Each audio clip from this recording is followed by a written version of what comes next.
Okay, global citizenship, ano? So, we're going to talk about global citizenship. So, nakalagay dito ay according to Oxfam International Global Citizenship is the idea that as people, we are all citizens of the globe who have an equal responsibility for what happens on and to our world. So citizenship is associated with rights and obligations. For instance, the right to vote and the obligation to pay taxes. Both rights and obligation link the individual to the state. So, una sa lahat, di ba, we're talking about here global citizenship. From the word itself, global, ibig sabihin worldwide, and citizenship, being citizens. So, di ba, kapag ka sinabi nating citizens, ibig sabihin doon ka na nanirahan, doon ka na lumaki, something like that, or nag-stay ka na doon ng matagal, kaya citizens ka. Kaya nga sa ibang bansa may tinatawag tayo, halimbawa pagka pumupunta ng ibang bansa, so naturalization. Ibig sabihin, naging citizens ka through nationalization. Okay? Maaring hindi ka namang nabuhay doon or pinanganak doon, ano? Pero pwede ka maging citizens through nationalization. Halimbawa sa US, so at least 18 years of age ka and nasa 5 years or 10 years ano na nag-stay ka na doon. Okay, para masabing citizens ka. Siyempre may mga kung ano mang papeles yan na nilalakad bago kumbaga officially or formally na ikaw ay citizens nga, no?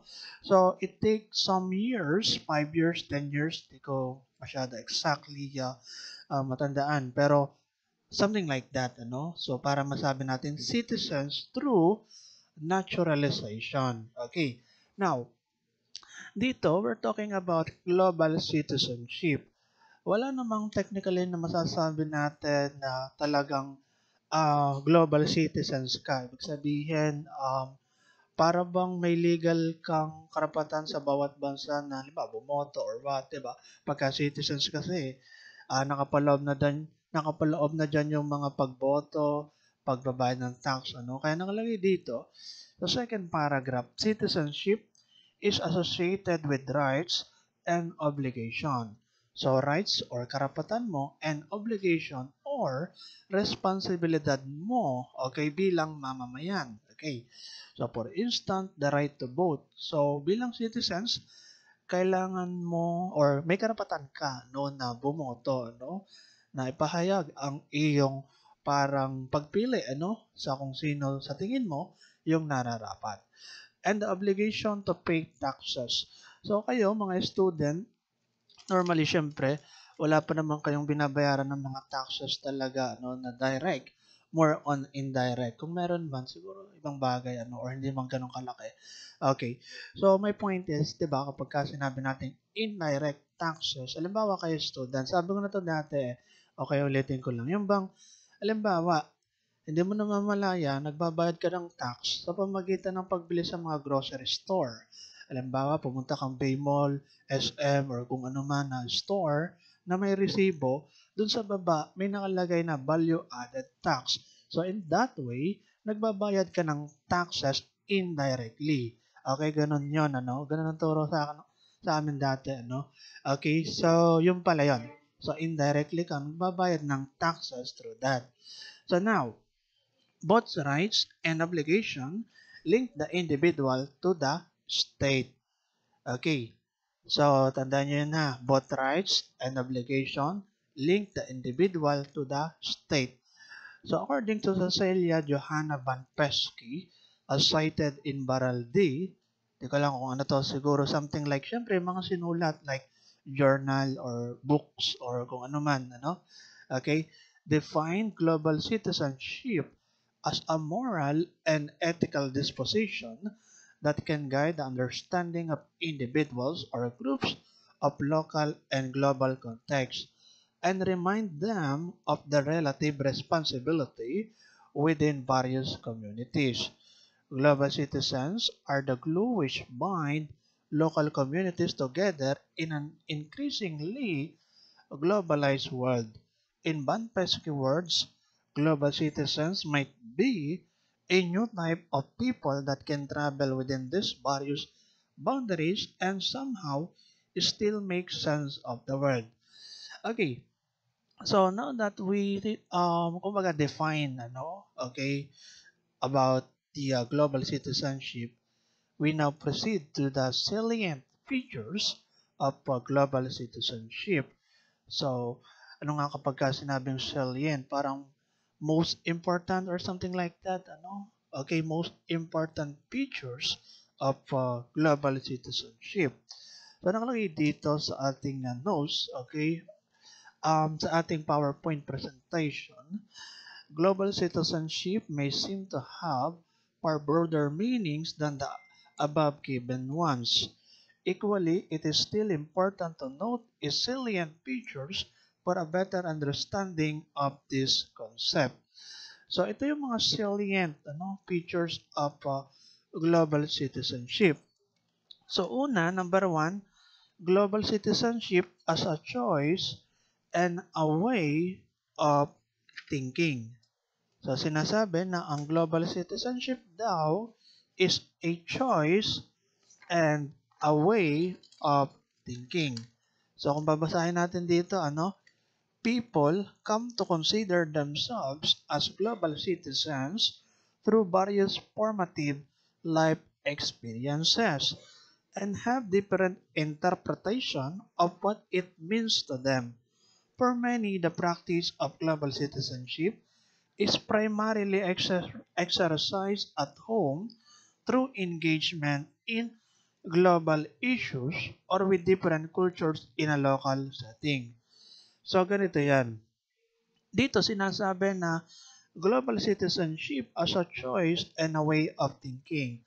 So, kumbaga subjective ang dating para ma-embrace natin yung idea ng global citizens. Okay, pagiging global citizens natin, So, eto kasi para bang nung bata pa tayo, nabubuo, tinatawag na formative life experiences, yung mga views natin in different, let's say, global issues, kung ano man yan.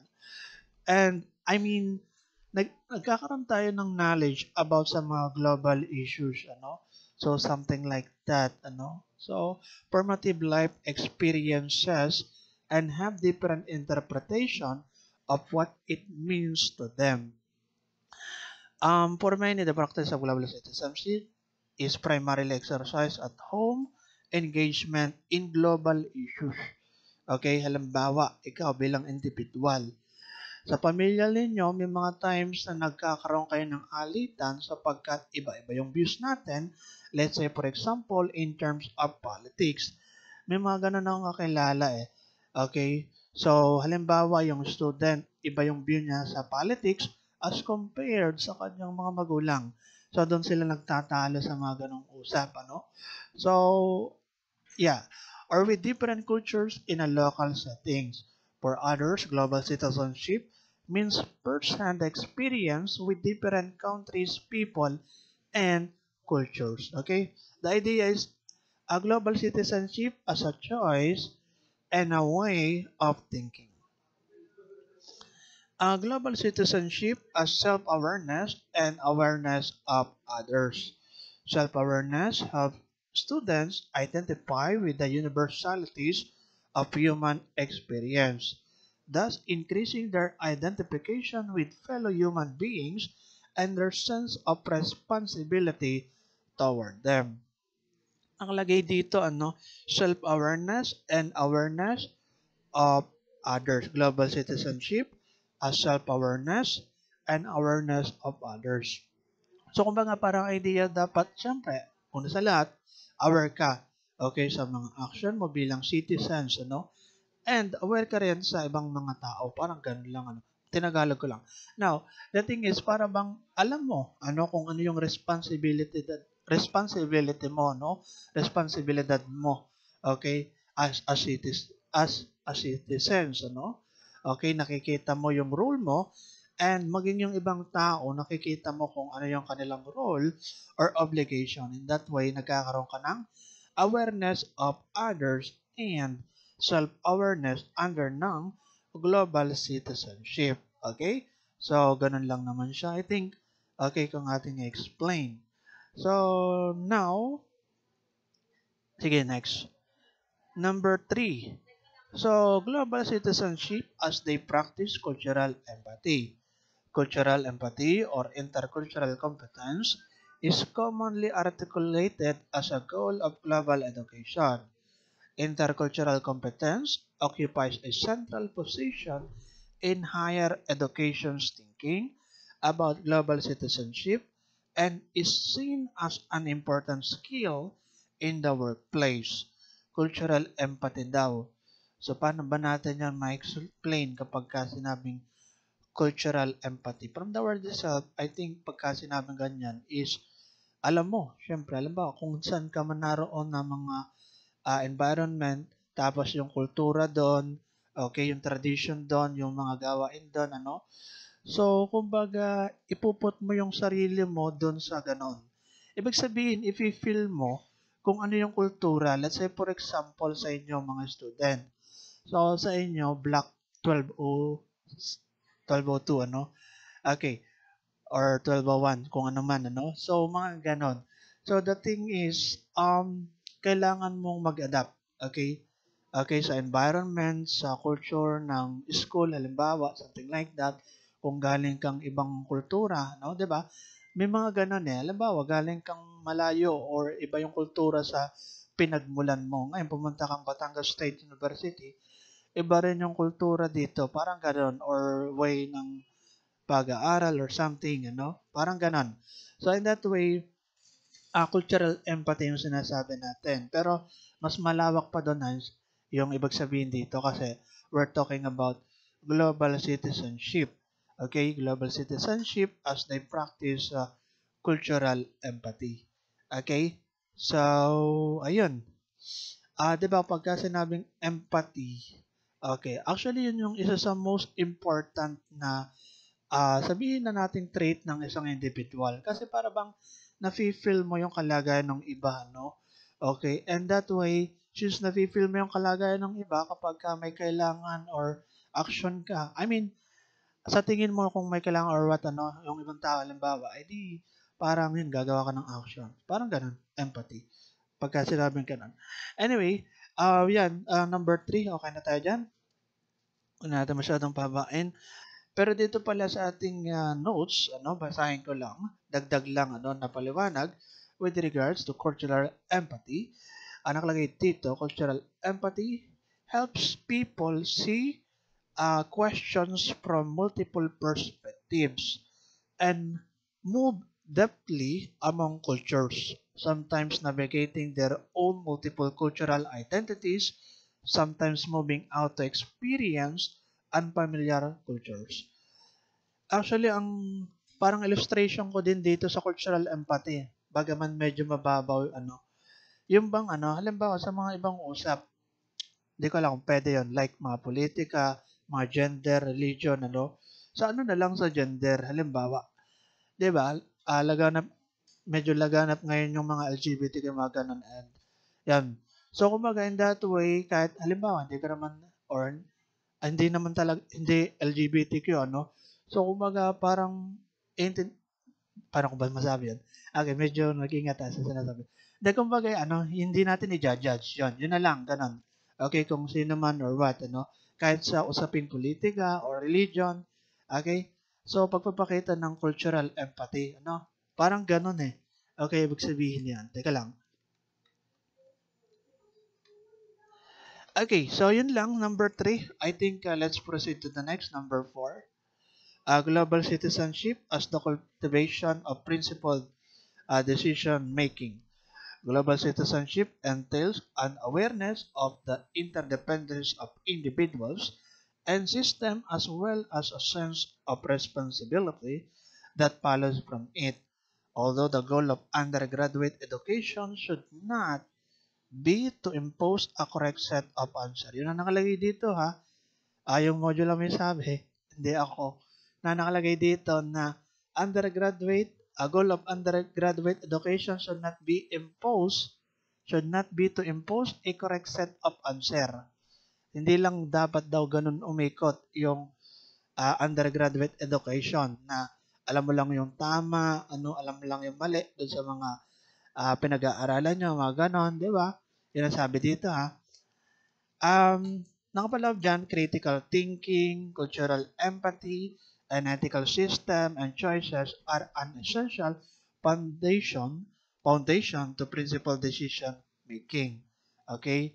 So, kailangan din yun. Siyempre, mga critical thinking, ma-develop yan, cultural empathy, and ethical system. And choices are an essential foundation to principled decision making. Okay, last but not the least, number 5, global citizenship as participation in the social and political life of one's community. So dito nakalagay, there are various types of communities that range from local to global. Okay, from religious to political group, ano? So kung titingnan natin yung idea ng community, pwedeng community sa barangay, okay, pwede yon, pwedeng community sa reliyon, sa politika, something like that. Global citizens feel a sense of connection toward their communities and translate this connection to participation. So actually, sa usaping global citizenship, global citizens as participation in the social and political life of one's community, So, alimbawa nga yung mga pagboto, kailangan nagpa-participate tayo. So, next week, botohan na, if I'm not mistaken, So, ayun, iboto natin kung sino yung nararapat. Yun lang naman yun na masasabi natin, Wala tayong specific na tao na sinasabi na, iboto natin si ganito, ganoon, So, kumbaga, alam nyo naman, So, mga university student, kung sino yung nararapat na iboboto, na hindi lamang dapat sikat, or kung ano man, mapera, kundi yung talagang may kredibilidad, okay, at saka yung talagang may experience sa gobyerno. Yun ang iboto natin, hindi yung mga sikat lang, Sa, alam nyo na yung aking pinatutungkulan, mare, Sa aking sinasabi.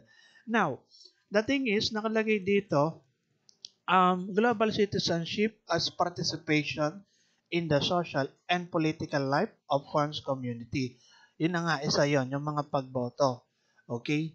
At saka minsan, halimbawa, kapag tayo may nakikita na something wrong, okay, halimbawa, government official man siya or kung sino man na personalidad, okay, so sa social media, so minsan may mga times na tayo ay nagko-comment, okay, nagko-comment sa social media. Pagpapakita na para tayong ay nakikialam, Kasi nga, um, through that, nagkakaroon ng participation, So, naipapahayag na tayo ay citizens or part ng grupo, I mean, part ng bansa, Okay, something like that. Alam nyo, ito medyo singitan lang natin ng life lesson.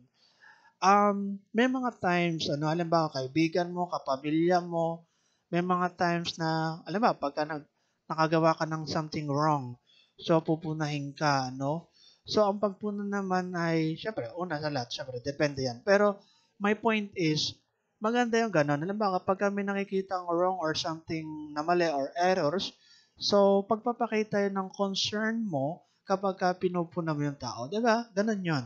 Okay, hindi ibig sabihin na kinamumunghian mo siya or something na kung ano man. Okay, that's the thing, kapag ka ating sinasabi yon. So, binibigyan ko lang ng emphasis, yon yung ganong mga cases, Okay?